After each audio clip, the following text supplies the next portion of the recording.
Standing on a stage in what looks like it could be 100, 150 people, lights are blinding you, and you hear music pumping in the background, and people are talking and screaming. The lights come down, and you see a sea of people, and in your ears you hear your production manager say, "So there's 1,000 people in the crowd, and you have to lead them in worship, so get ready." I take a deep breath, and I say one big thanks to God, for this is from Him, this is through Him, and this is for Him, and let myself be the last thing on my mind. So this is the difference between singing music to people and leading worship to God.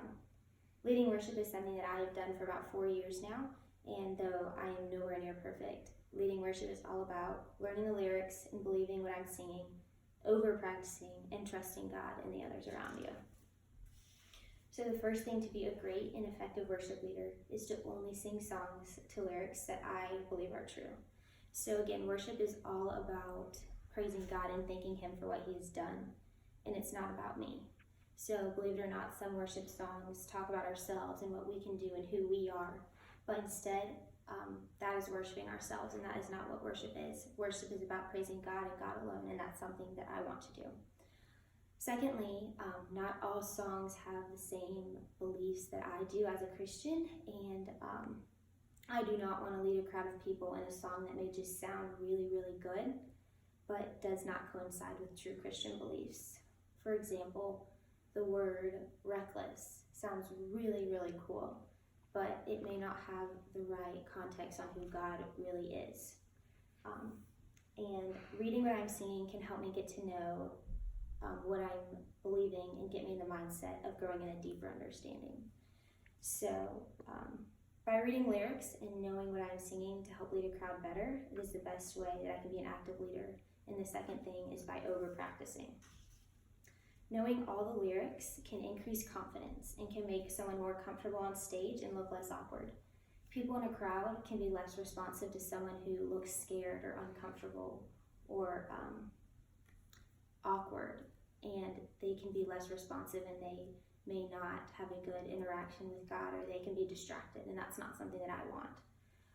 Practicing can also give more focus on the crowd, on how they can have an interaction with Christ. I never want to be the focus of attention when I'm leading worship, and so if I mess up or make a distraction for something, then that is taking away from the focus, which is God. So Richard Carlisle, a worship leader for over 25 years in the Victory Church, believes that worship leaders will develop confidence with time and with proper focus. What we're after in a service, in a worship experience, is His presence. The presence of God changes everything. He says that practicing can give more focus to truly glorifying God and not concerned on how I sound or look. So once you've practiced and you feel confident and you know what you're singing, it's time to go on stage and sing to a bunch of strangers. The most important thing you can do is pray and trust God as well as your teammates. When you're leading worship, you cannot lead by yourself, but it's a band as a whole working together and working cohesively to the main goal of leading people closer to Christ. As well as trusting your team, you have to know that everyone has worked their best through practice and prayer, knowing that you can achieve what you've been called to do. And you also have to trust God throughout the entire process. This is a gift that He has given me and given our team, and so that we can trust Him knowing that He is in control.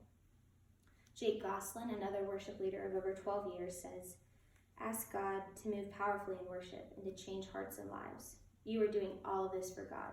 Don't forget to include Him in the process."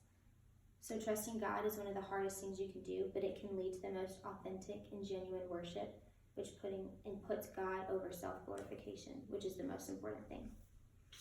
So overall, my hobby is something serious, and it's not something that I have gained, but it's something that God has given me, and it's something that I cannot take for granted, but that I can thank the Lord every day. It's something I am proud to do, and I'm a leader of a church when I get to do it.